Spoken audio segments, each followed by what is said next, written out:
My parents always taught me, if your job is shoveling shit, you better be the best at shoveling shit. And so that's just what I always had to work extra hard. We did $46.5 million last year in sales with a bunch of non-college kids and a guy that just makes it happen. It's all about work. It's who you know and how hard you're willing to work. You're willing to grind, good things are going to happen for you, right?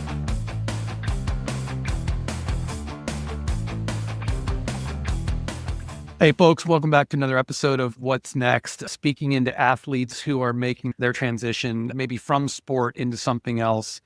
And I am fired up about the next guest that's coming on, Anthony Tomey, who we go back a long ways to like being young studs working out, him being younger than I am, but he's a Detroit guy, so has a very special place in my heart. And if you can imagine getting drafted by the Tigers, pitching for the Tigers, stepping away from that to immediately jump into what I would say is a Detroit empire. And it's not just limited to, oh, by the way, 50 restaurants in the Jimmy John's franchise system and to be included. We're going to talk about all the different things in their repertoire. But Anthony, so great to have you on the show, man. Thanks for joining. No, thank you for having me. Honored to be on. Great to see you. It's been a little bit and pumped to chop it up with you a little bit. I love it. I love it. So we do go back a long way. We share the good fortune of being both of us playing for the Ilitch family, right? You with the Tigers, me with the Rockers, which was very cool. Yeah. I finished in 01. You started about 03. So a little overlap. You're working out high velocity and then we're working out together. And I remember, I think your first restaurant there in Novi, Jimmy John's, and now 50 of them later. I mean, we're going to jump into it, right? This is Bet on Yourself episode. What in the world takes you into that realm versus, and I'm sure you saw a lot of your teammates exit sport and like, oh, I'm going to go work for somebody else to get into the real world. You dove right into like, no, I'm doing this thing. Where'd you get the balls to do that, man? It was freak stuff, really. So my dad, was CFO for 30 years for a tier one supplier for all the different automotive companies. And they were kind of like, gently pushing him out. He was the number 3 guy. It was kind of like a joke. It's a black guy, a Jewish guy, and an Arab, right? Those are the top 3 guys. 2 guys are the owners. My dad's the number 3 guy. They're like, hey, listen, owner's son's coming in, gently pushing him out. And my dad's like, let's do something with your, playing baseball. And typical Lebanese, he's like, hey, let's open a gas station. I'm like, no way, nothing 24 hours doing that. He's like, how about like Subway? I said, listen, I used to eat Jimmy John's at school. It's delicious. I love it. And it's only at Michigan and Michigan State. Let's bring it to the suburbs. So we tried it. My sister was actually moving up to Michigan State at that point. We went and tried the food. He liked it, which he doesn't like that kind of food anyways. Like he just eats like veggies, right? It's just what he is. Just a preface, my parents, I'm 6'4", 270 pounds. My parents are 5'6", 150 pounds, and I'm 5 foot tall. So with zero athletic ability, but whatever the case, he's still my dad. I went with it, took care of me. So that was the deal. We started that out and I was 21 years old and I was just drafted with the Tigers and thought, hey, let's get this thing moving. And I was doing that while playing ball. So that was not an easy thing to do. People are always like, what are you doing, man? Everyone's locked in on baseball, working out, eating, right, doing all this stuff. And I'm, after my workout in the morning, we go to the field, we do all that. We take BP, we come in, I shower up before the game. Boom, I'm on my computer just doing stuff, making things happen. And so it was really cool to be able to do that. And I would come home in the off season and I would go right to Jimmy John's, start making sandwiches. I'd work out at high velocity, 6 a.m. with Denny and those guys, right? And then right, boom, right to the store for lunch, work all day long, make sandwiches, deliver, do whatever we had to do, and just grind it out, man. And I'm very glad that I did because we struggled, right? For those first 6 months, no one had ever heard of Jimmy John. No one ever heard of delivering a sandwich, right? That was only pizza at that point, right? 2003. And we just started doing that. And I started giving out samples to different businesses. Here you go, taste this. It's really good. And it was just better than a flyer. Here's our coupon. Like, here's food. Taste it, eat it, touch it, feel it. And we blew up from 6,000, 7,000 a week to 14,000, 15,000 a week to within 6 months, we were doing $20,000 a week. And we figured this thing out. And we just kept building and building. And by the time 2008 rolled around, Tigers were like, hey, we're good, man. Why don't you go make some more sandwiches? We had 5 stores. So I decided to retire and call it a day. And we just kept building. We built 20 more stores over the next 10 years. And then in 2019, we bought 27 stores and doubled the company overnight. Damn. We sit where we're at today and trying to grow and get better every single day. All right, man. I'm seeing a recurring theme, which is so awesome because I'm going to go down two paths here. The first of which is in the spirit of betting on yourself. There are a couple of camps, and I know you've seen this with other teammates. It's either burn the boats at the shore, right? I have no plan B. I am so myopically focused on soccer, football, baseball, whatever it is, and I do nothing other than eat and work out during the day. I want no other distractions. That's one camp. But it seems like the majority of the guys and gals that have come on, from LPGA players to you at MLB, have had either a side hustle, another thing to take the pressure of their mind off of it. And their plan B ended up turning out to be a really awesome plan A. When did you decide? Because I'm sure you're getting to pull like, hey, man, what the F are you doing being distracted from playing baseball by doing this Jimmy John's thing? How did you counter that? What was it in you gave you some respite from ball, or what was it that like you got to do the best of both? I mean, I was not a stud, right? I wasn't throwing 100 miles an hour. I didn't have $million contracts. It was like I had to work for every single thing. I was the biggest guy out there, right?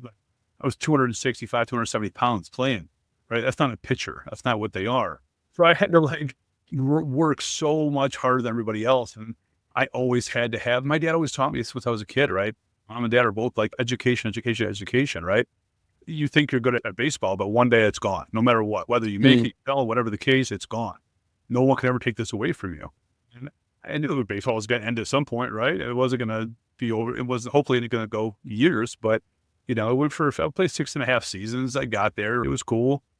But I just always had this entrepreneur thing. I saw what happened to my dad, and I'm like, I don't want that to happen. I don't want to, not that it's bad to work for somebody, don't get me wrong by any means, but own your own thing, work as hard as you have to work, as hard as you want to work, and then good things will happen for you. And I just, like I said, I bet on myself and my family, and we just did this together, and it's blown up to where it is today. I love it. And you and I share that same story. Our audience knows because I've probably told it too much. With my dad being an engineer, working for a big oil refinery company, and literally out of the blue, my freshman year gets a pink slip and never was able to return to that craft. And it was like, man, his whole life yanked out from underneath him. Very formative for me at that age. That's not going to happen to me. So I too am a build a plan B guy. I always want to make sure that there's some balance, some diversity. We're going to talk about that because you can do a lot more than Jimmy John's. But I do want to stick on the second part, which is, I think it'd be easy to say you just went there and made sandwiches and you worked hard, and yeah, it was hard.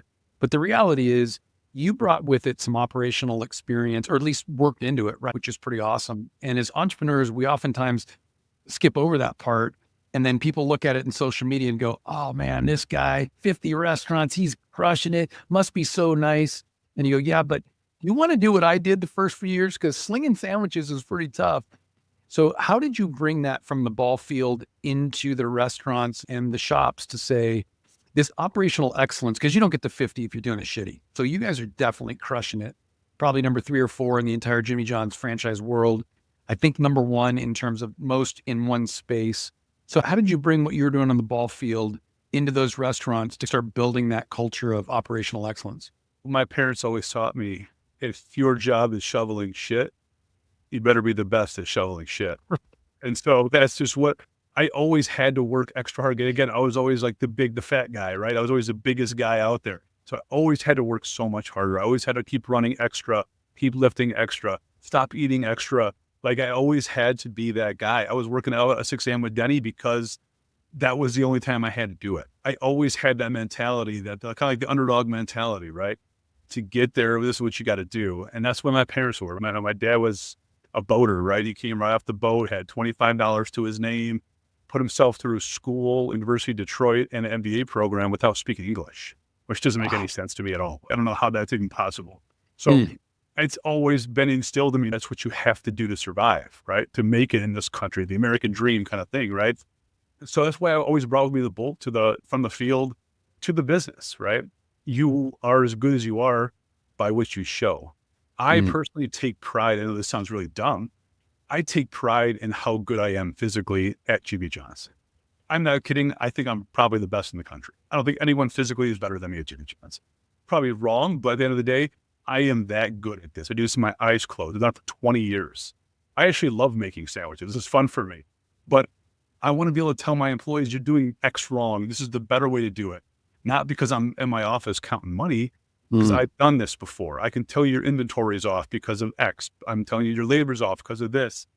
I love the people coming in the stores. I love to say, hey, what's going on? How are you today? I want them to know who I am. Not because I'm the owner. I'm just, people thought I was a manager, right? I was 21 years old, 22, 20, young 20s. Why would they think I'm anything but that? But I don't care. That's just the way I want my employees to feel as if they own this place too. This is their store. This is what they do. They take that same pride that I did. What I know about you and your story, which I think is, it accentuates the bet on yourself thing, because that isn't for everybody. Like I think you and I both agree, betting on yourself sounds great. It sounds sexy and empowering, but holy crap, man, that means you're pushing the chips in. That means you are serving the sandwiches and you're counting inventory. You're doing this stuff, which is your hands, no pun intended, are in the dough, or maybe pun intended. Yeah. I think what you're describing, which has been so common with our guests, is, hey man, it looks like hard work. It is hard work, but when you do it, that's the thing, right? Like you just said, I'm the hardest working guy in the franchise. I think I'm the best. Could somebody measure you against a different metric? Possibly. But my guess is it won't be about hard work and the fact that you've been there from behind the counter to now running a full-blown corporation with hundreds of people, hundreds of families that you are literally feeding and taking care of. That doesn't happen by just stepping in and sitting in a boardroom, to your point. So I love the fact that you go all the way into the detail of, if you really want to be successful, if you want to bet on yourself, we say this a lot, it's experience, not opinion. You cannot fake it until you make it. That's not going to work. You got to know how to do the hard work. So I love that about you. And my guess is, as we transition into some of the other things you're working on, you've taken that same mentality. So if you think about, okay, got the Jimmy John's thing, who, by the way, there is no parachute here, folks. This thing is growing. Probably by the time this airs, there's already going to be new franchises in the model for Anthony and the group. I hope so. We can only hope, right? If I think so, if you're not growing, you're dying. I know that's an old statement. That's our goal. Our goal is to get to 100 plus franchise stores. We have a great team here. We've built these guys. Like I said, my number one guy is 19 years. My number two guy is 17 years. My number three is 16. My top 10, my top people have been with me for a minimum of 10 years each, which in this industry does not happen, Brian. It's just, it goes like this, right? Just circles around. Yeah. And I think that's a tribute to how we treat these people, how we treat them like family. Like, we, as big as we are getting, we're still a family business. My door is always open. We help these kids out. We give them opportunities. I think at one point in my company, we had 800 employees and there were 6 of us with a college degree. Not that a college degree means anything at this point, but, and 4 of the 6 were my family, me, my brother, my sister, my dad. That just proves we did $46.5 million last year in sales with a bunch of non-college kids and a guy that just makes it happen. It's all about work. It's who you know and how hard you're willing to work. You're willing to grind, good things are going to happen for you, right? Yeah. And put it out there and make it happen. That's all you got to do. It's not about how smart. I am no genius. I promise everybody in the world that. I am not some amazing businessman. I just know how to work and I know how to speak and I follow through. My employees, I'll tell them every single time, I will never tell you something I can't come through with. I will never tell you something. If I can't guarantee get this done, I'm not going to tell you about it. So whatever I tell you is gold. It's going to happen. And I follow through. And that's a huge thing for these guys. I keep telling them it's not about my expansion and all the things that we're doing as a team and as a company. It's great stuff, right? It's awesome. And I'm not doing it because I'm some angel. I'm here to make money and grow my business for my family. Don't get me wrong. But I do it for our employees too, right? They're our team members. I want them to grow. I want them to not be like, I'm here. This is the ceiling here. We're not getting any bigger. We're not growing anymore. This is the top I can get to. I want these guys to become executives. I want them to do all these different things that I was able to experience as well and keep growing within all of our different diverse companies, not just in Jimmy John's. I don't want these guys making sandwiches the rest of their life. They don't want it. I don't want it for them. I want them to see what can happen. And so we keep growing. Yes, because we're young, we're hungry, we want to do it, but I do it for them as well so they can keep growing and be hungry as well. Folks, as you remember, Billy Downs was on our show, who runs Ford's Garage and now Ford's Garage Corporate. Culture is such a big thing. Anthony and I both know Billy at different ends of the spectrum, which is very cool. Billy and Anthony went to the same high school, so I don't get to flex that part, but I'll let those guys take that Everyone's flex. so lucky to be a CC guy, you know. Right, there you go. But what I will say, which is true, we said this about Billy, I know this about Anthony. If you want to put that statement to the test, I want the best for our guys. I do it for our guys. We're leaning in on our people. I think a lot of people say that. It's not always true. Go into any one of his restaurants or any one of his endeavors and just have a conversation. You're going to find it out really quick. I know that about Billy. I know that about Anthony. It's not bullshit. Those people are actually living it and doing it because it comes from the top. It's modeled by hard work. It's enforced. And it's also people are lifted up in it, right? So if you want to bet on yourself, there's no better model. If you're just starting and you want to keep the end in mind, think about the people you will be building and supporting along the way. And how do you keep lifting them up? I know Anthony's done that across the platform. Billy did it across the platform. And why is there turnover? Probably 1/10 of what we see in the industry because of this. And the biggest cost other than food in the restaurant business is going to be your people. And if you're constantly turning them over, you can imagine how expensive and almost impossible it is to be in this business. But on the other side, if you keep them and grow them and promote them, you get to 50 stores doing almost 50 million and you're on your way to 100. You mentioned something a little bit before. I take a lot of notes on our show. You mentioned family. The old adage, which is, and I was going to save the zinger for the end, but it's right here. Whatever you do, don't go to work with friends or family. Yeah, exactly. Well, when I look across the About Us page on the Tomey Group, oddly enough, a lot of people have the same last name. So. We all do, man. And it's worked. You know what? It's worked out well. It's worked out well. Our parents, all credit to our parents. They always instilled in us, especially me. I'm the oldest, right? You take care of your brother and sister. You always make sure they're taken care of. You make sure everything's going to go before anyone else. They got to be taken care of. And we've worked this way. It works out really well. We each have our own section of the business, right? My brother Michael handles the finances, right? My sister Christine is doing HR. She's doing the payroll. She was a teacher, right? Has a master's degree in teaching. She was getting paid $34,000 to drive from Novi, Michigan, all the way to Grosse Pointe Liggett every day. What are you doing? We'll pay you a lot more. Let's go ahead and do this. She jumped on board, made us so much more organized, right? My Uncle Tony, who's my dad's brother, and pretty much very, like my brother, almost like my dad almost, right? And he does all the construction and he does all the little things like that. And I take care of everything else. I'm the people, I'm the landlords, I do all the deals. I'm the face, I'm the people person of the group. And so we each have our own little thing. We don't get in each other's way. Everything's taken care of. Everyone knows what they have to do. We've done it for so long. And we don't make any decisions without consulting each other. Hey guys, this is what we're doing. What do you think? Okay. And most of the time everyone's on board, the same page. No one's doing anything crazy outside the box. But when I first came to about growing, when we had those 24 stores, and guys, we have a deal for 27 stores. Their faces were like, what are you talking about? They were all aboard, but they were very nervous. And we handled it like with flying colors. And that was a tribute to our team. Not because we did anything special. We prepared them. They were all about it. And now growing to 100, it's not going to be a problem for us. It's a matter of just finding the 100 rather than worrying that we can't get there because we don't have the team to do it. A couple of things you said there, which are great. So I wrote them down interchangeably, is understanding what people's unique ability is. I like to call it a superpower because that makes me feel maybe like a superhero or something.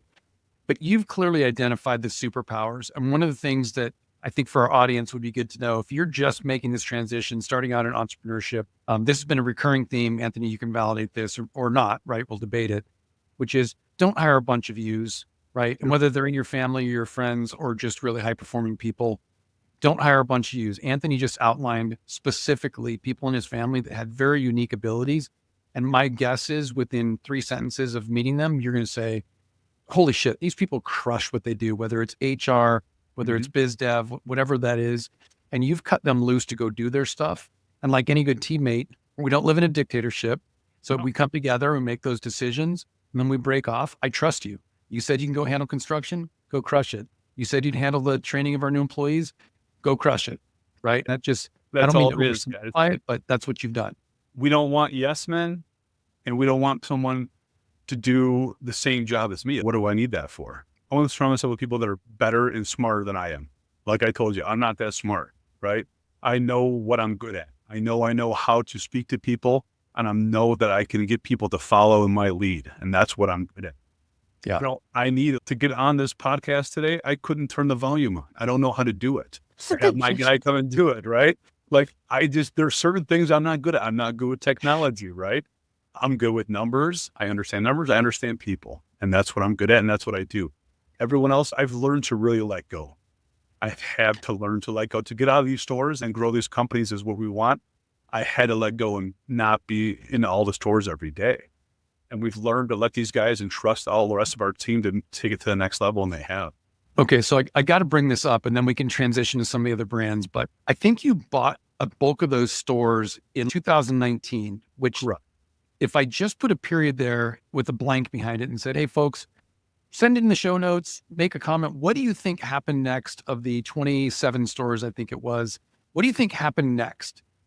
2019, everybody knows COVID came right after, and you're in the restaurant business that takes a lot of people behind counters to work, let alone people coming in or getting deliveries. What do you think happened? I'm going to give you a spoiler alert here. Was it only 2 stores you closed, and actually it had nothing to do with anything other than they just weren't financially the right metric? Correct. We had 800 employees February of 2020. March, we closed down for 6 weeks for COVID and just safety for the employees. And no one knew what this was, right?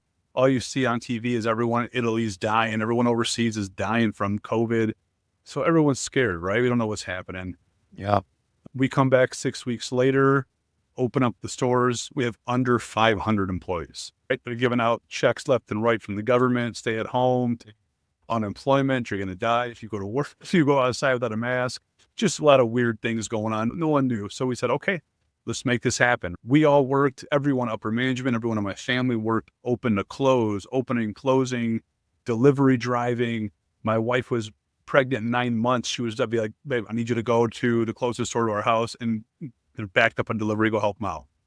This is a funny story. She was 9 months pregnant with our third kid, with Luca. And she went into the store to go get a sandwich, and she saw how everyone was doing pickups. And so we didn't have enough staff to take the pickups outside to the cars. She started doing that, and she's getting crazy tips, $20, $30, $50 tips. And she's like, what's going on? I go, Rita, they probably just thought you had to work and you were in the store 9 months pregnant. And they're like, oh, thank you for just working today. Here you go. She gave all the tips to the kids. They never made more money in their life, they said. It was the funniest thing. She was just some girl that she had to be working at 9 months pregnant. She just went in to go help out for a second. So it was a difficult trade. This is a year and a half of this, Bryan. Like, we were literally in the stores every single day, open, close, working, doing whatever it took to get there. And it turned that corner for us. It got everybody on board. People started coming back a little bit. Sales grew from enormous. We went up almost $14 million in 3 years. It was really insane. That's a decent amount of money, I feel, to go in $8 sandwiches, right? So we crushed it. We crushed it. We just did things the right way. We took care of people.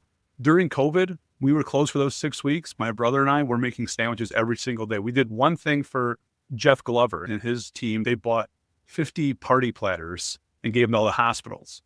We publicized that on social media. The next day, everyone, hey, we want to give you 1,000. Let's take it to this hospital. 1,000, give to the fire department. 500 here, 2,000 here. All of a sudden, we're working every day, making $10,000, $15,000 a week. Just us two in the stores going off. And we brought a couple of our guys back, our top guys, to come help us out and make some money. We kept those guys paid, which was very happy on our end. We were able to take care of our top guys and make sure they were able to stay paid during COVID. So it was a big thing for us. And we were blessed, and God took care of us. And we just kept growing from there. And to accentuate, don't miss this point, folks, that through all of that turmoil and what could have been maybe a death sentence, quite frankly, many don't survive out of that. It's not like he bought 2 restaurants, right? Which you can say, hey, if it doesn't work, we got all this other. This was a doubling of size, and that just who would have known it timing. But you did what you said you were doing in the beginning. I went into the store. We started making sandwiches. We were looking around the community, even when we didn't have sandwiches to sell. Who else needs us? Glover chips in, and next thing, the gates are open. Your wife being there to help out. This is the spirit. And folks, there's no cheat code here. Just hear it loud and clear. It's coming from experience, not opinion. There was no cheat code. It wasn't fill out this form and hope you get some government handout. That didn't happen. It was, I'm going in the restaurants. I'm working hard. We're going to find a way. And people rally around that. So I love that story because, again, there's no fantasy to it. It started with hard work. Where you guys are today should be no secret when people look at that timeline. Correct. Okay. I beat up the Jimmy Johns. I love that story. I could stay here for the entire show, but I'd be leaving meat on the bone if we weren't talking about some of the other really cool things you're doing in and around Detroit. All right. 8 Mile Vodka. And feel free to riff anywhere you want to go. You guys are doing Made in Detroit. You get a lot of stuff going on, but 8 Mile Vodka, you're getting that done, where it started, where it's going to maybe be going, some cool things you've done. Yeah. Rip into that on the spirit of that. So it was again a random kind of story. My brother and I were doing a fundraiser for our church. And I asked my buddy George, I'm like, hey, could you give us a trip? He was a travel agent. Could you give us a trip for the grand prize? He gave us a trip to Greece. We're at this meeting, and he had another buddy come in and was going to give us a couple autographed pictures of Red Wings and Lions and those kind of guys. And say, hey, I got this vodka. You want to buy this? I go, yeah, sure. How much? He goes, it's $250,000. I'm like, yeah, we'll buy that. I tasted it. It's awful, horrendous. Maybe the worst vodka I've ever tasted. But for those 2 weeks, I was like, man, let's go find a good vodka company. So we found a company called 8 Mile Vodka. It's a beautiful bottle, CC, Detroit Cathedral Shamrock colors, tasted delicious. We're like, let's do this. Got it for a really good deal. And on the bottom of it said, born in Detroit. I said, what is that? He's like, well, we trademarked that. We have that. I said, how much? He's like, this much money. Very cheap as well. We're like, okay, cool. We'll buy that. We'll figure something to do with it. The vodka does amazing for us. At the beginning, we get into all the Meyer. We won Best Vodka in the World in 2022 and 2023. 3,000 entries in this blind taste test at the San Francisco Spirit Awards, which is the number one in the world. And they called us to come. We're like, hey, why don't you guys come out for this? We're like, no, you really should come out. We're like, no, we're not going to come out. The fourth call, they're like, we need you to come out. So Michael and I were like, okay, maybe we did all right. We knew we finished in the top 5. We're like, I don't want to drive. I don't want to go all the way to San Francisco for this. We go out there. We win 2 awards. We won Best in Class and Best Vodka in the World. And we just go with it from there, right? It's been great. The Born Detroit is what really has blown up. We made that into an apparel company, sold it online, had some fun with it. Like, cool thing, right? And then we started growing pretty decently. And then the draft is coming to Detroit. And we're like, man, let's go see if we can go downtown and get a spot. We found a great spot. They're like $100,000 for the week. I go, what are you talking about? Selling t-shirts here. They're like, okay. I said, come back to me when no one does it. No one takes it. They're like, how about 50 grand? I'm like, no. Finally, we get to a number we can work on. I go down there. I beat them up a little bit more. We'll do it for 6 weeks. We get a call from Gardner White, we do a lot of work with Gardner White, with Jimmy John's. We deliver all the locations and all that. And they've been a great partner for us. And they said, hey, we'll outfit the whole place. We love it. We want to be part of this whole thing. So we have a half lounge area, half store. We're doing podcasts. We're doing autograph signings. We're doing events, making some money on that, selling clothes on the other side. We're hoping we'll do a couple $1,000s a day for the draft. And we absolutely blew it out of the water. I've never seen anything like this. It was like just constant people buying everything in sight. It was insane. So we decided to stay for the rest of the summer, and then we signed a deal to stay for another 1.5 years. And we're right in the hard corner of Woodward and Grand River. Unbelievable spot. Things are going really well. And we just get a call from New Era, which is the biggest hat company in the world. And they love what we're doing. And they decided, hey, listen, let's do a deal together for the Super Bowl. I said, sure. Hoping, they're in Buffalo, right? We're hoping for Detroit Buffalo Super Bowl. It'd be amazing. We all were. We can't hold our breath on that, obviously. We knew that wasn't going to happen. But we ended up doing Born in Philly and Born in Kansas City, and did very well for them. And they're like, listen, we have a license for all NFL, NBA, NHL, Major League Baseball, every D1 college. We're like, okay, we want to do a Born in collection for every single team, every single city. So we hit it big time with it, and we're going to announce that. Actually, you're the first one to know, and we'll be announcing that here very soon. So by the time this airs, probably we'll hopefully announce that deal, and we're very proud and very excited to get that thing off the ground. Folks, don't miss the genesis of this story, which was luck is the key, right? No, man. Like I think that's what people are going to like. It's, oh man, he was so lucky. Here's what I heard. We were doing a fundraiser for our church. My guess is there was no business plan to do the fundraiser to go make money doing other stuff. No. You leaned in. with no upside to you. You were looking for a way to serve, just like you did when you were doing sandwiches, when it looked like we didn't know what the hell was going to happen around the planet. But you went in and said, look, I'll help. And the same thing happened with your church. We'll go in and we'll help. You don't taste that first crappy vodka if you're not there. True. So the luck part is your feet went where your heart was. And we talk about that sort of being like, no, I'm spirit led to go serve. For sure. You do that in your companies. And I bring that up again because a lot of people are like, where do I start? And they're typically, let me go look for the opportunity. And it has dollar signs with it. And they wonder, why am I striking out? Why am I not lucky? I want to accentuate this point. Look for places that you can give, right? Be abundant in your time. If that's what you have instead of money, look to be abundant with your money if that's what you can give. But when you do that, these situations happen over and over again. Brett Johnson was on, who now owns several professional sports teams. And he'll tell you the genesis came from just trying to find a way to help in other situations around a stadium situation. It had nothing to do with eventually becoming an owner. So I love that you started the story with, we're leaning in the church. Yeah. And a year later, you got two pretty incredible brands that have come out of it.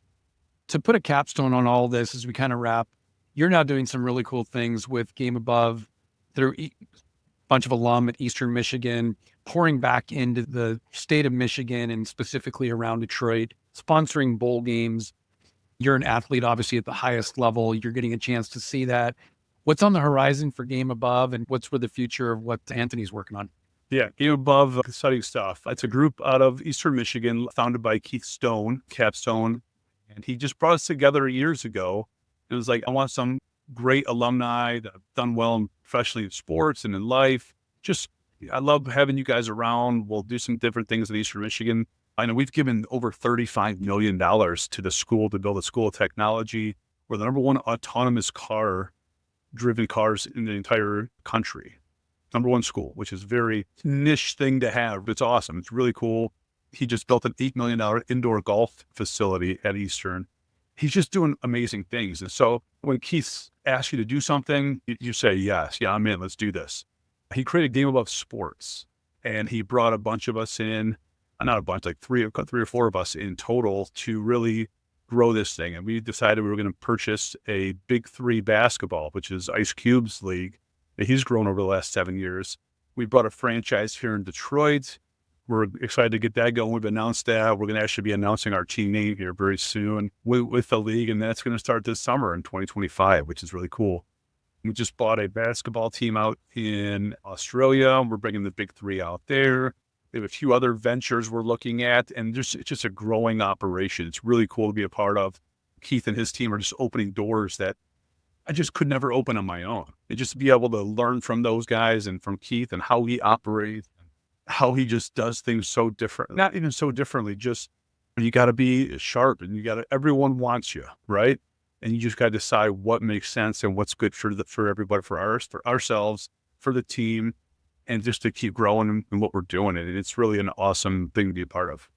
Yeah, kudos to you, man. I appreciate your humility and what you're learning. And I know that's true.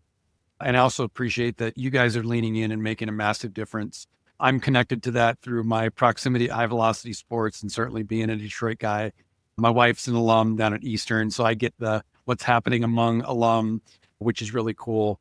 And I think it'd be easy to create all the flash and brash stuff that happens around other things in our state, but you've leaned into where you came from. I think that's a recurring theme here, involved with your family, which is amazing.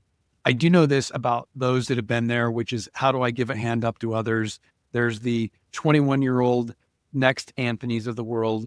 Where do people in our audience find you? We always include it in our show notes, and not to clutter up your inbox, but maybe we act as an inventory for that to help stir groups of questions, and we try to answer them in a group environment. Where do they find you? Yeah. So social media wise, I'm on Instagram, I'm on Facebook, I have LinkedIn. We have different handles for at official Born in Detroit, at official Mile Vodka. We're going to have one for the Big3 here. My office in Farmington Hills. So I'm around a lot. I'm doing a lot downtown. We try to give back a lot within my company, within GameAbove. We're doing a lot of different things. You can find me on the fields, man. I'm coaching my kids everywhere I go because we're playing. Like, my oldest is 7. He's playing. I got 3 little boys, Anthony, Nicholas, and Luca. and my wife Rita, and we're just out there 6 out of 7 days a week. We're playing somewhere with somebody. Friday's our day off pretty much at this point. We'll see how that works out. I'm sure we'll go to 7 days a week. Good luck with that 9 one. days a week somehow, but it's awesome. It's a lot of fun to get these guys going.